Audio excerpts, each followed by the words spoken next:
Have you ever been at such a low point in your life that it seems like no matter how hard you try, you're never gonna be able to turn things around? If that's the case, then you're not alone. Right now, there are millions upon millions of Americans out there in a state of deep economic hopelessness.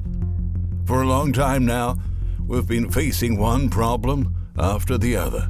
And since the start of the year, many of us are seeing our financial conditions worsening at a frightening pace.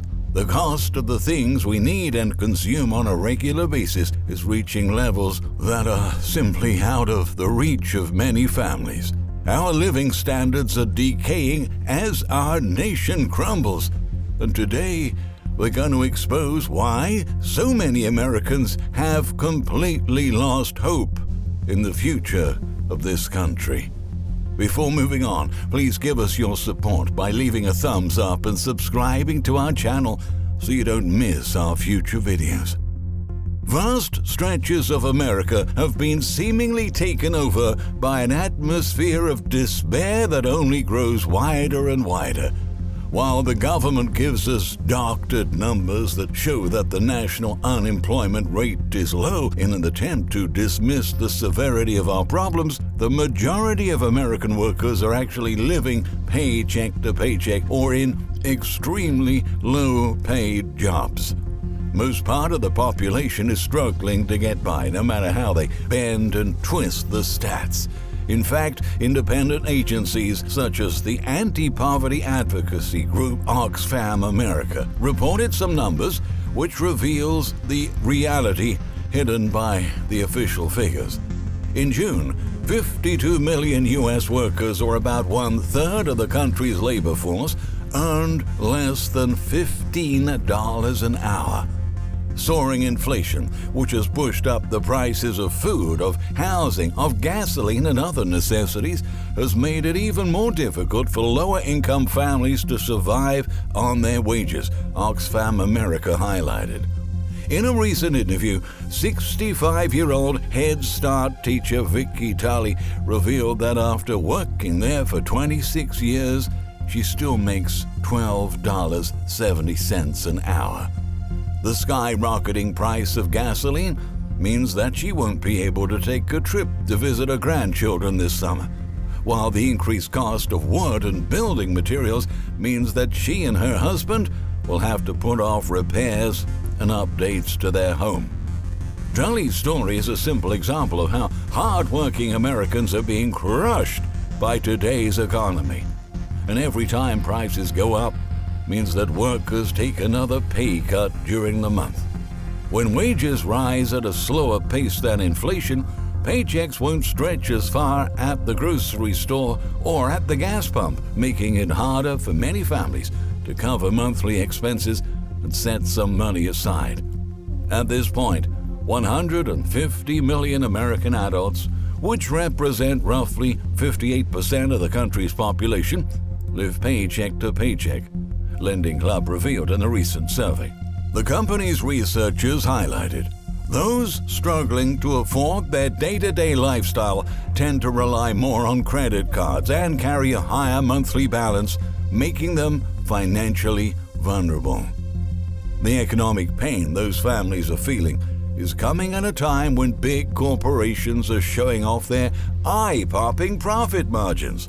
As economic conditions deteriorate, companies are finding it easier to pass along abusive price increases to consumers and blame it all on inflation. It's shameful that at a time when many U.S. companies are boasting record profits, some of the hardest working people in this country, especially people who keep our economy and society functioning, are struggling to get by and falling behind. Outlined Caitlin Henderson, the senior research advisor at Oxfam America. At the same time, the rising interest rates that were meant to curb inflation growth are actually denting consumers' purchasing power and making it more difficult for Americans to buy big-ticket items like appliances, cars, and most importantly, homes. Estimates from Fannie Mae indicate that since January, around 18 million would-be homebuyers have simply been priced out of the market. This has been a major setback for the finances of young adults. At this point, more of them have moved back home with their parents than ever before. Data compiled by the Pew Research Center found that the number of multi-generational homes in the U.S. has quadrupled since the 1970s. That's a rate of growth far higher than that of other types of households. In other words, 60 million American adults, or 1 in 5, still live with their parents. Younger millennials are by far the most likely to be living in a multi-generational household. Nearly 1/3 of Americans aged 25 to 29 do so, with a vast majority living with their parents. The most common factor behind people's decision to move in or continue living with relatives well into adulthood is, of course, money. The high cost of living in many cities is forcing more and more younger Americans to consider moving back in with their families. The trend has been exacerbated by the student debt crisis among younger Americans, 60% of whom say that their student loan debt is the biggest factor delaying their decision to buy a home. Renting isn't a much better alternative for Americans looking to move out either, given that rents have also hit the highest levels ever recorded, surpassing the $2,000 threshold last month.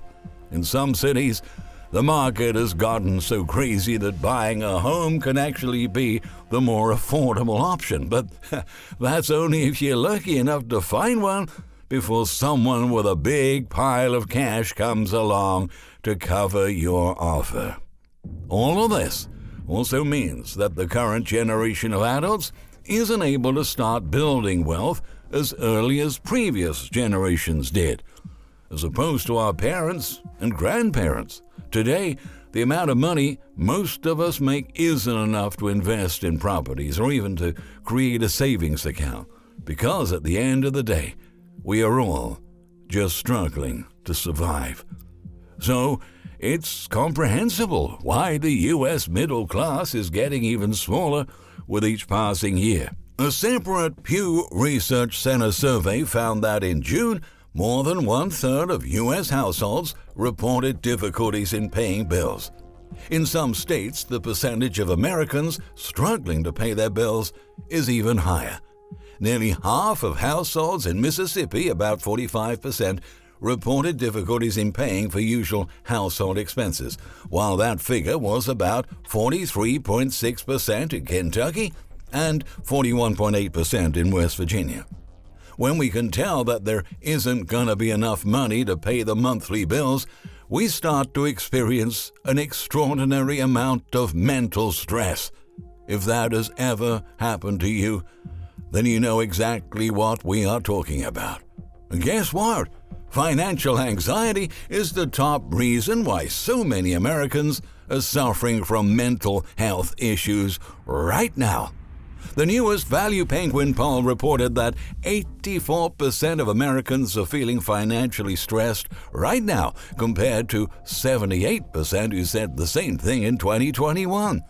Money remains consumers' top stressor, with consumers increasingly worried about their finances, and in second place is work, 22% mentioning worsening labor conditions.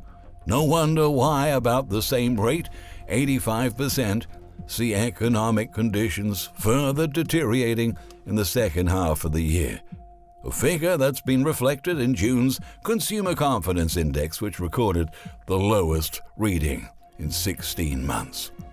The Conference Board's index decreased to 98.7 from a downwardly revised 103.2 reading in May, data on Tuesday showed. The median forecast in a Bloomberg survey of economists called for a decline to 100. Nearly 30% of respondents also expect working conditions to further deteriorate in the back half of the year, the largest share since March 2009, during the height of the financial crisis. The widening gap between consumers' present situation and their expectations of the future raises the risk of recession. Apprehension about the direction of the economy could increasingly influence consumer behavior, resulting in a downward spiral of slumping demand. Bloomberg Economics' Eliza Winger wrote in a note on Friday. By now, we're already seeing Americans cut back on their spending at a staggering pace. Provident Bank, based in New Jersey, found that 83% of Americans slashed personal spending due to soaring prices of food and gasoline, with 23% indicating they had to make drastic changes to their spending for financial survival. It feels like, from this point on, each one of us needs to start living like every single dollar really matters. Even those who are seemingly fine right now could be hit by job losses, a major car repair, or a medical emergency that could push them over the edge financially. In this economic environment where most Americans are living paycheck to paycheck, most of the country is literally just a step or two away from financial disaster. And as the United States falls into another recession, people are only going to get even more hopeless, and the rest of the world will continue to watch us with great interest as our once great nation continues to crumble.